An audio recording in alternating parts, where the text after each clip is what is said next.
Billionaire financier Jeffrey Epstein may be headed back to court after a judge hinted that sealed documents from his 2008 case could be made public. Epstein was given a plea deal to avoid sex trafficking charges in 2008 after several underage girls claimed he sexually abused them. The Miami Herald says the documents would prove that he was involved in a sex trafficking ring. In a separate case, a Florida judge ruled Epstein's plea deal violated the victims' rights by reaching the agreement without informing the women. The judge gave the Justice Department until tomorrow to reach a settlement with the victims. Joining us now to break this all down is CBS News legal analyst Rikki Klieman. Good to see you. Good to see you. So, Rikki, this is a complicated case. Walk us through how we got here, starting with Judge Mara's decision on February 22nd. Judge Mara is the judge in Florida. So what happened in this case, as you've talked about in your introduction, is that way back in 2008, there was a plea agreement. There were state charges pending. There were federal charges pending.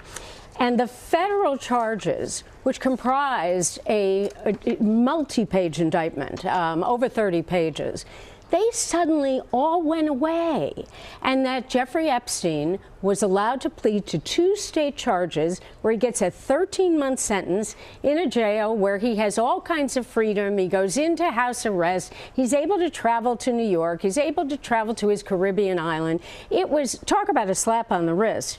Well, why does this become significant today? Well, there were multiple victims of sex trafficking, is the allegation, and all of that got swept under the rug. By whom?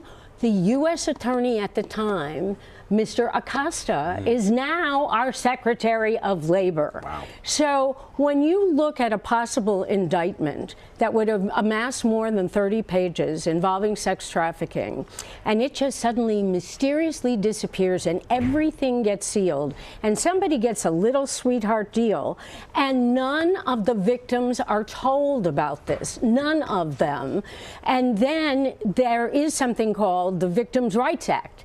So the victims had a right to know. Now, look, they can't dictate what the punishment is, but they certainly have a right to object and a right to be heard. And none of this happened. So all of this comes up again.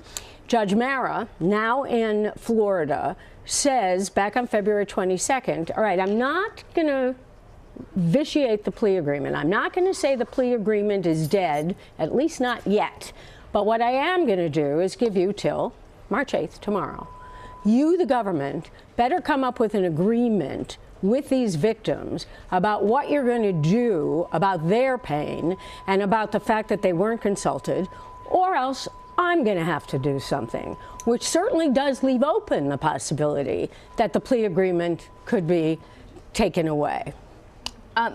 I don't know if I can ask this question, but what is the unspoken narrative about this case? We talk about a billionaire financier that gets a sweetheart deal. Well, there's lots of unspoken narratives here. I find this, and I think I can say this without fear of my own contradiction. I find this whole episode involving Jeffrey Epstein and the criminal justice system the most scandalous that I have seen in my years of either trying cases or covering cases. And the fact that it's not really out there all the time in the media is just as important to me as to why we should cover it today. And why do you say it's the most scandalous? Because here you have a guy who, he was a billionaire. He was involved with very important people, including President Trump and Bill Clinton, so we can't put it on one side or the other. And it is said that he would get these underage girls, not only for himself, thinking of R. Kelly, who has become the news of the day, but he would get them for other people. So he was an alleged procurer, and there are multiple victims in this case. In the old days of when this case first started to bubble up way back in 2008, the victims in this case were really treated like prostitutes instead of as underage victims. They were not believed. They were not really thought of as people who should be protected, which is, again, why people like Epstein and R. Kelly get away with this stuff. And why it becomes scandalous is, how does all of this stuff get sealed? How does none of this stuff become public? So that brings us to the other case, which is in New York. So yesterday there was a major argument before the Second Circuit Court of Appeals. having to do with a related case that Jeffrey Epstein had a woman friend who was like his co-procurer. And there was a civil suit. And I don't want to get lost in the weeds of the civil suit. But the Miami Herald, who obviously is covering the case in Miami, they came up to New York, as well as a group of other news organizations, as well as lawyers, and who, including Alan Dershowitz. So we have big names here all over the place. Everybody wants this stuff public, except, of course, for everyone involved? Everyone involved. Epstein and anyone else who hammered it out. Acosta, perhaps? Well, the idea that you have documents all redacted.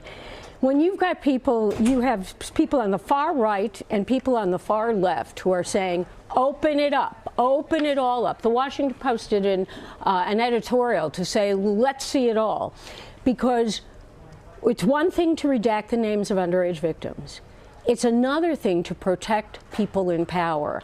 And what was the former U.S. attorney, Mr. Acosta, now Secretary of Labor, what was he thinking? Was there really nothing to the sex trafficking case? Or was there really something to the sex trafficking case? I know Justice Brandeis once said sunlight is the best of disinfectants, but this case, as much as possible with the exception of the names of the underage victims, it has got to become public, and we should all be outraged that the system allowed this to occur. Bring in the sun. Rikki, thank you. Sorry for my soliloquy. I couldn't help it. I'm really in an important story. dither You can take as about much time as you want. Exactly. Thank you.